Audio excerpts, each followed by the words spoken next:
look at this picture. You got Tupac, you got MC Suge Hammer, you Knight. got Suge Knight, you got Snoop Dogg, myself. That's all at my draft party at the House of Blues. I mean, everybody was there from Ice Cube, Kid and Play, Ice-T. I mean, I could just go on and on and on about the celebrity-driven fest that it was.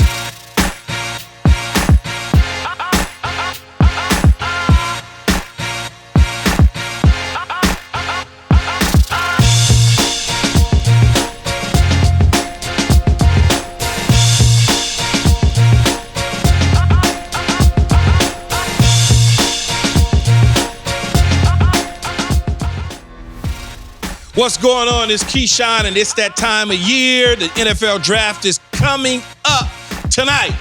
My show, Undisputed, presents All Facts and No Breaks. We're back with another episode with me and my son, Keyshawn Johnson Jr. We're going to talk about the NFL draft experience, better yet, not experiment, experience that I went through back in 1996, along with many other things in today's NFL, amongst other, celebrities and all sorts of NBA news and wild stuff. What's up, man? What's up? Well, first of all, how you been? How was I'm your good. weekend? I'm just getting back from St. Thomas for my mom's birthday, so Okay, flex in St. Thomas. Got it. Flex, got a little tan now. But it's about you. Let's talk about your draft night.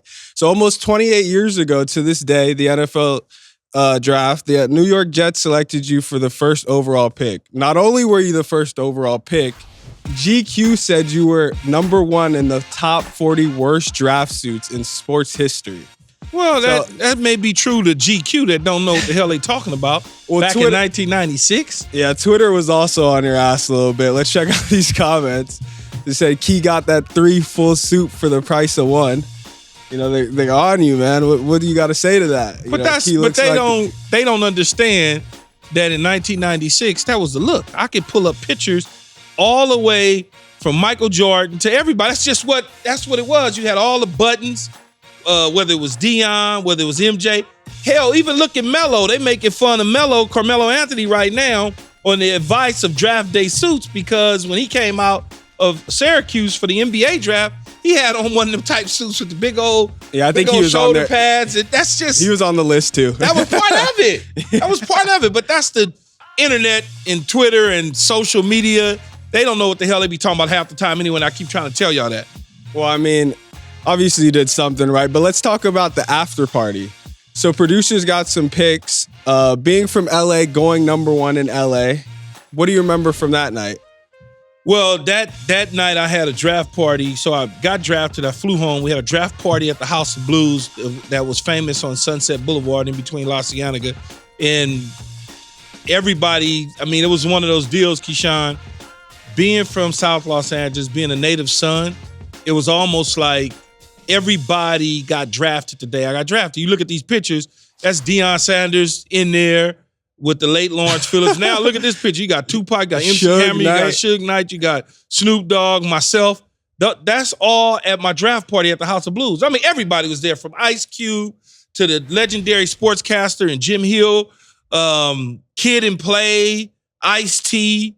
I could just go on and on and on about the celebrity-driven fest that it was. It was probably about 8. I think the crowd was about 1,800 people packed in the House of Blues, with another estimated of over 2,000 people in the streets of Sunset trying to get into the club. That's what I was going to ask. Was it like an invite party, or people were just showing up? It was invite. After it was word of mouth, they were like, oh, it was invite only. Then it turned into, Keyshawn's having a party. Yeah. And then it became, some people that I gave invitations to that was on the invite list, they couldn't even get in because it was filled to capacity. Oh, wow. And so you had, Coolio performed. He had just come off a Grammy. He won the Grammys for like Paradise, that song or whatever. He performed. West Side Connect with Ice Cube and all of them performed. Then Snoop and Tupac and them, they came and they dropped some knowledge and performed. It was crazy though. It was crazy. Then the next day, I had a midterm test and I was faded. For school? Yeah, next day I had a midterm test at USC. Oh, and nah. I was, but that's the problem with y'all. Is y'all don't know how to get something done. But you're already done. No, I'm not. You're number one pick. I hadn't graduated. Degree is important. That's what I keep trying to tell y'all. The degree is important. So what I did, across the street was the hotel. We had the hotel booked. You know, we partied until the sun came up.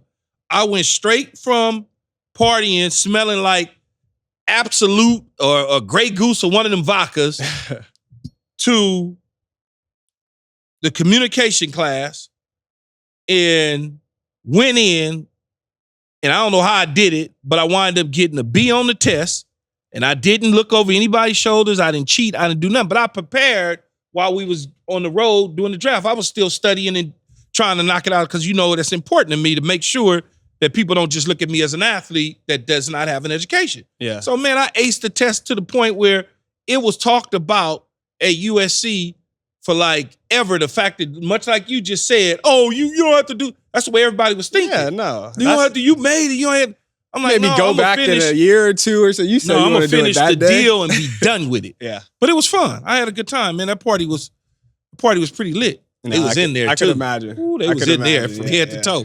You talk about, man, you talk about the girls. Yeah, nah. Lord have mercy. But no, this year, let's talk about the draft more. So this year's draft class features a ton of formal NFL players. Marvin Harrison Jr., Frank Gore Jr., Luke McCaffrey, Brendan Rice, who we had on the show, you know, Chris Jenkins Jr., Joe Alt. A lot of ex-NFL players' sons will have the opportunity to follow their fathers and their footsteps and go on and try to have successful careers. It's a tall bar, though, with Frank Gore, Jerry Rice, Marvin Harrison.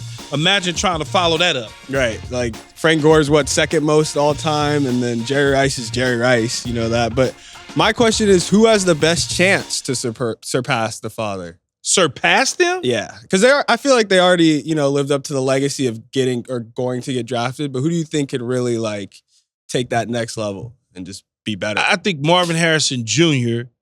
could remind you a lot of his dad and the things that he was able to do in Indy. When you start talking about Brendan Rice, he's not going to beat Jerry. It's just not going to happen. And then Frank Gore's son, I mean, Frank Gore played for like 1,000 years. So Yeah. I don't necessarily know if Frank Gore's son could live up to the hype and expectations of what his dad was able to do. But the fact that they, like you said, the fact that they were able to even be in the draft process is a accomplishment to itself. Yeah, no doubt. So we're going to wrap up draft talk by handing superlatives out this year. So basically, who's the first person that comes up to mind in each of these categories? So who's the best pass catcher? Marvin Harrison Jr. Yeah, probably Marvin. Yeah, I mean, you could go Bowers, the tight end from Georgia, pass catcher, but he's a tight end, not necessarily a receiver. He's kind of like a hybrid. I would say sure hands, probably Bowers. Okay. Highest upside. Highest upside? Just in the draft. It doesn't have to be. No, I know. I'm just trying to think. Highest upside. I would say J.J. McCarthy, but he's got to sit on the sidelines and wait. He's got to sit on, because you don't know what he is. So all of a sudden, if he goes to the right situation, in the right environment, with the right coaches, and he sits on the sidelines and waits a few years for his opportunity, and then you move him in there, he's learned a lot in a short amount of time. He can step right in and start playing. So he's not a type that you could just throw in the fire. No, I don't think so. So who's most likely to be like Zach Wilson that gets thrown into the fire early and then, you know, burns? Most likely like a Zach Wilson. But Zach Wilson, I won't say Zach like Wilson was in the wrong situation, in the wrong environment. Exactly. So he didn't have an opportunity to. Mm-hmm. Same thing with Sam Darnold. The New York Jets were bad organization. So guys, when you go to bad organizations and you don't have players around you, and your coach is a bum, this is what's going to happen. Mm-hmm. You're going to be a bum. I mean, that's just the reality of it. I tell people all the time, my rookie year in 1996, I did cool. I put up decent numbers for a rookie, but I wasn't in the right environment, in the right situation, in the right surroundings. I died and went to heaven next year when Bill Parcells and them came. Winning culture, huh? Yeah, it was a whole different winning culture. A year later, I was in the AFC Championship game, Pro Bowls. I was a value guy that could surrender 2 number 1 picks via trade. I was the highest paid receiver in the game.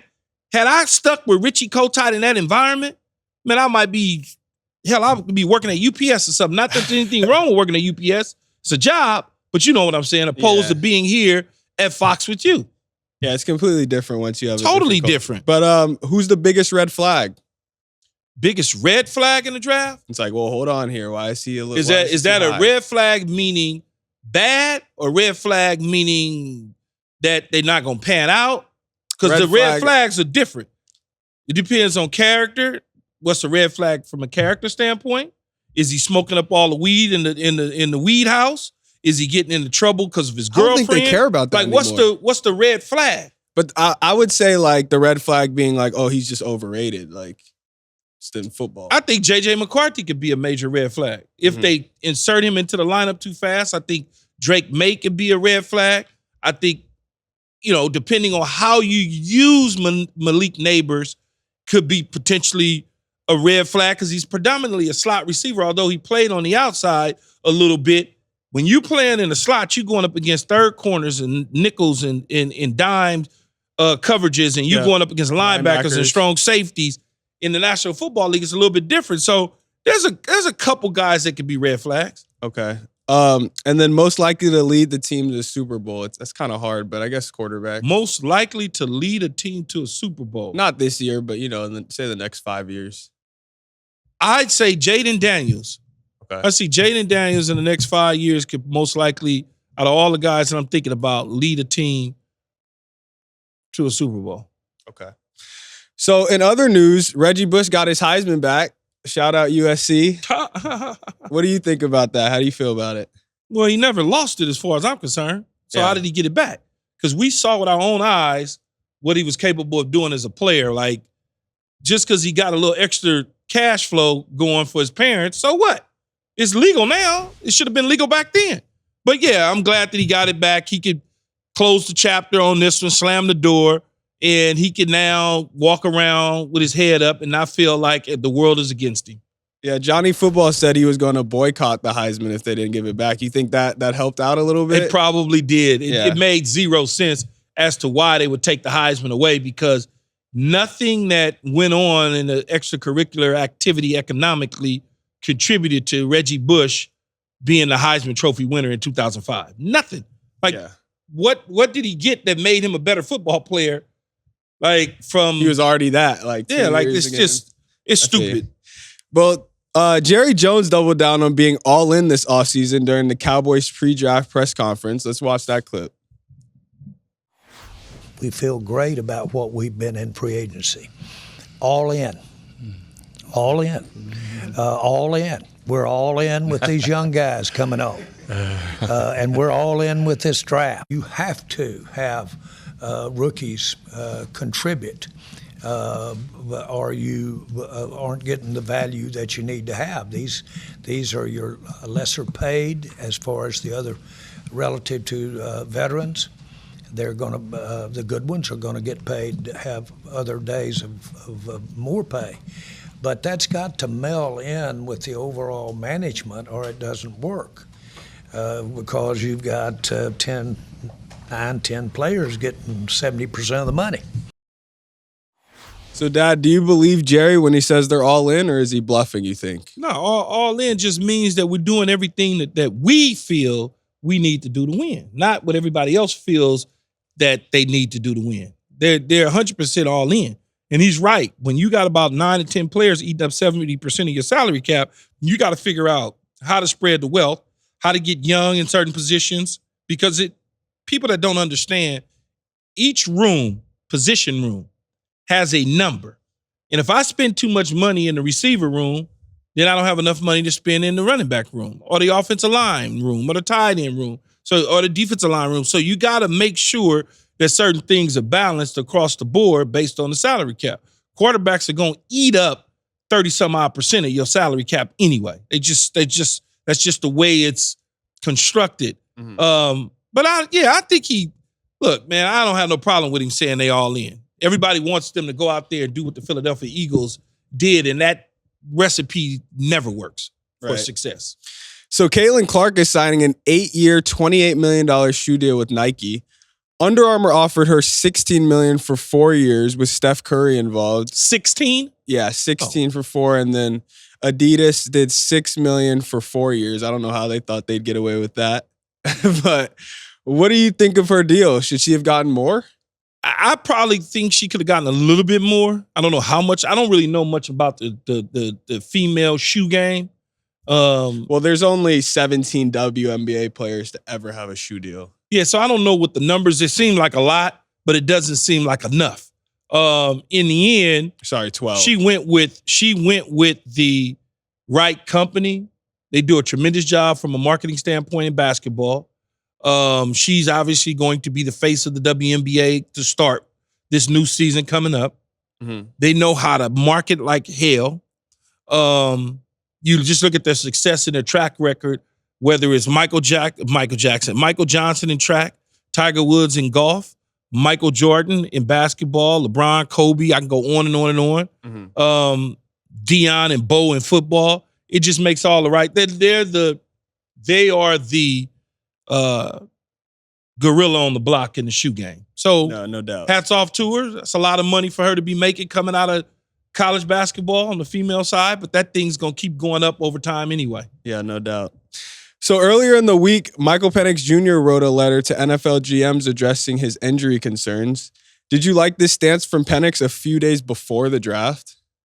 I mean, he could change their mind to some degree, but he's been injured. He has ACL issues in the past. And at the end, I'll tell him, just like I'll tell anybody, it's not where you start, it's where you finish. And if he doesn't get picked as high as he wants, it's going to be miserable. He's going to have this agony and feel defeated. Every time somebody comes off that board at his position, they come off, he going to twist again in the chair. They going to come off, he going to do this. They going to come off. But once they call his name and he puts on that hat with his family around and they get to crying and you ain't never got to work again, mommy, and all that sort of stuff, he'll forget all about all the who went in front of him, and then the real work starts. So don't get caught up in where you start. And I know people, it's easy for you to say you're the number 1 overall pick. Well, that's because I put in the work.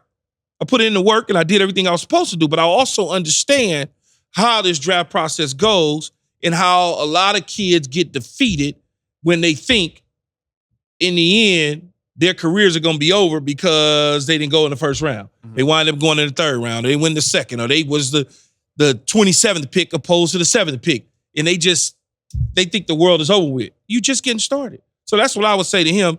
The letter, it just, whatever. That's a good gesture. It's like some quarterback shit quarterbacks would actually do. That's when quarterbacks do shit like that. Yeah, write letters and big thing about it. Play the quarterback game. I mean, I feel like it's a good card to play though. Like it is. Oh, it does God, show. The general managers ain't thinking about no damn letter, boy. Adversity. But all right, I want to get to your quick thoughts on some of the other trending sports stories. After Game 2 of the Nuggets-Lakers playoffs game, Nikola Jokic's brother decked the fan in the stands. What do you think the league will do about this? Well, I never saw that because I'm not a social media guy. Yeah. But he took off on the dude. And it's not the first time his brothers have been involved in drama. You know, they got in it with one of the Morris brothers. But you get to talking crazy, and I don't know if they put their hands on the dude or whatever, but if you talking crazy and something, you talking crazy to get your ass whooped. I think they should just go get a box or something. Like, just stay away from the fans. My family, my entire family got into a fight my rookie year in Washington. I did not know that. We was playing at the time to watch the Redskins, and I scored a touchdown in the right-hand corner. Going in, it was the right-hand corner. But when I caught the ball, I came down simultaneously, and the ball was slapped out. So it became one of those instant replay, put the instant replay back in. It became a controversy. So they didn't give me the touchdown. So we back on the sideline. I think we might have kicked the field goal or something, but we back on the sideline, and I'm standing there, and I'm looking at the field. And all of a sudden, I turn around, and there's some stuff going on in the stands. The play, we all turn around and start looking. And I look up about 8 rows. You got E-Rock up there. You got Kim. Shout out Eric. Shout out Kim. They throwing haymakers. I'm already knowing. They throwing real. And so people on the team, they all knew who my family was. So they like, Key, man, your sister and brother, them up there fighting. Oh, and I'm looking, I'm just standing there looking dumbfounded. I'm like, this shit is embarrassing. But I'm like, whatever, you know. Yeah, you got a game to play. But clearly the dudes from the Redskins had been antagonizing them all game long. And then when that didn't happen, they start talking. And you already know they're not going to have it. They just not. So yeah, you kind of that was a bad move on their part. Yeah, so they didn't even get kicked out though. The other people got kicked out. Yeah, probably because they knew they were with you, and they're like, yeah, that is what it is. But so the wide receiver Amon-Ra St. Brown, shout out him, modern day. He got signed for a massive 4-year, $120 million extension. And it's resetting the receiver market. Dad, do you like this deal? Yeah, that's a good deal. He deserved it. He's the best slot receiver in the game. Yeah. And that's what they want to do. They want to retain their players that they drafted. Penei Sewell actually got a big deal the same day as Amon-Ra St. Brown. 4-year, 112. Yeah, so, an $80-something million of guaranteed money. So, yeah, they both deserve it. Amon-Ra, I'm glad for him and his family and whatnot. I know him very well. And what can you say? Yeah, shout out the Browns. But are the 49ers going to be forced to trade Aiyuk after the extension the Lions just gave him? Or you think they'll pay him? I feel like Aiyuk going to be on the trading block tonight in the NFL draft or this weekend, so to speak. I feel like he's going to wind up getting moved because if I am Aiyuk, I need to get my money, man. We not fit to play with my money. They just gave this dude this type of money. I need to get over and above. That's just the reality of it. Yeah. Brandon Aiyuk, woo! I know how that feel. He like, okay, it's my turn now. I know how it feel being in that position as a player once upon a time and watching somebody else go before you, and then you sit back and you go, oh yeah, okay, it's all good. I'm about to get my money. Okay, so what do you think about another $100 million man, Michael Thomas? You think he's gonna get on a team soon? Yeah, I think when you talk about Mikey or your cousin, my nephew, I think eventually he'll get signed, having health issues. They want to get past the draft, all of those sort of things, sift through what's out there available. But I do believe he'll be in somebody's training camp this year. But injuries have played a key role in why he hasn't been signed in free agency just yet. Yeah. So a high school football player tried to troll DK Metcalf. Let's play this clip. Did you just say Fortnite guy? Hey, let's go. What you say? DK. Why you say that?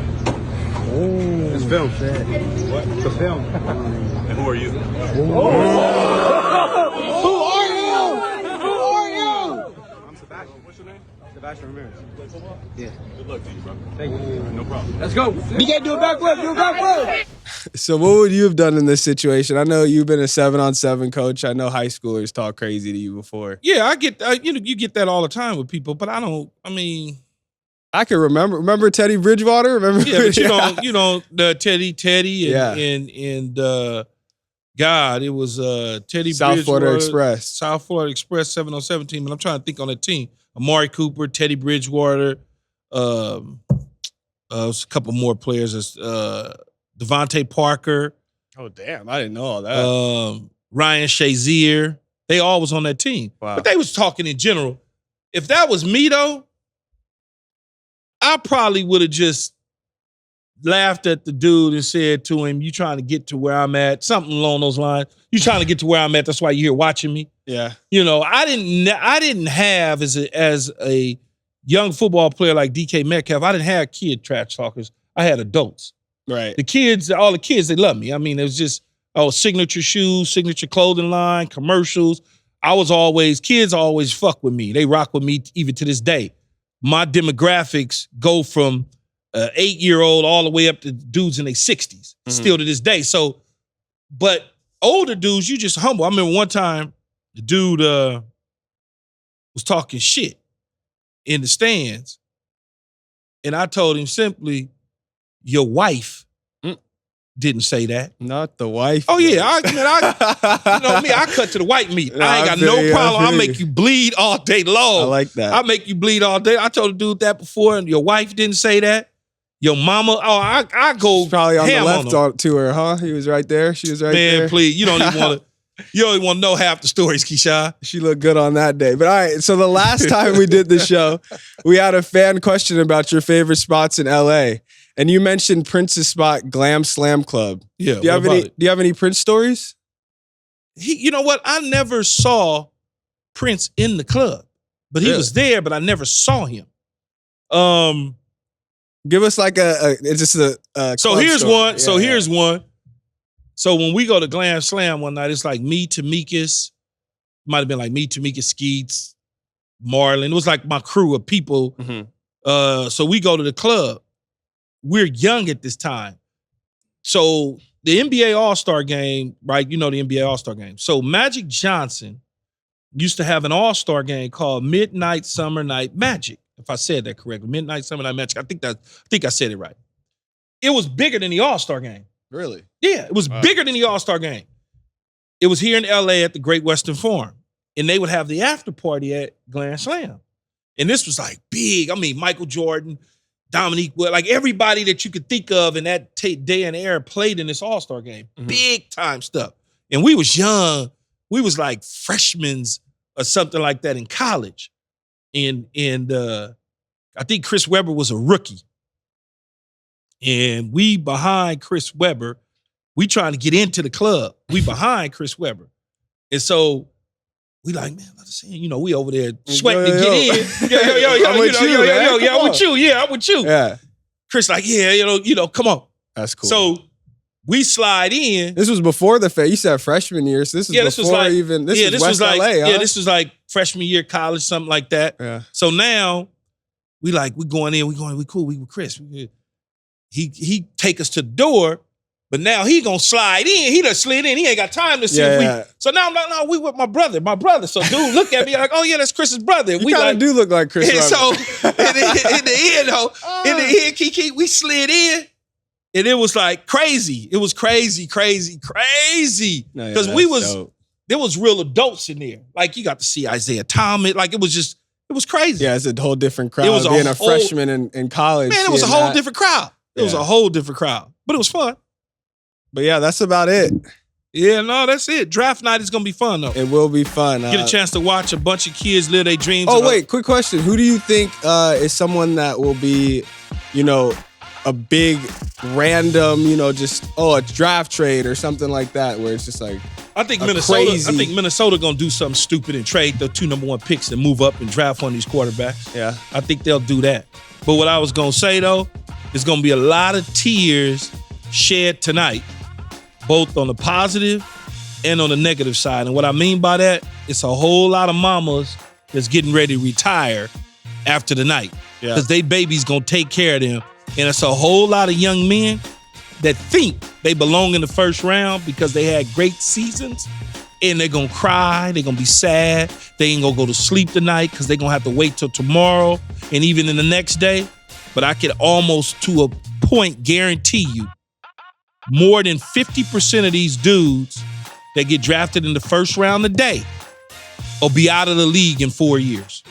I can almost guarantee you that. So those that don't go today, that doesn't mean that it's all lost. That just means you didn't go today. Mm-hmm. That's it. Same thing I told my nephew that went the second round. Them dudes that go before you going to be out the league by the time you sign your new deal. And if God is lying and not my witness, man, all that happened. That's all a wrap for today. Don't forget to subscribe and follow All Facts Pod on social media. Until then, it's Keyshawn. Peace.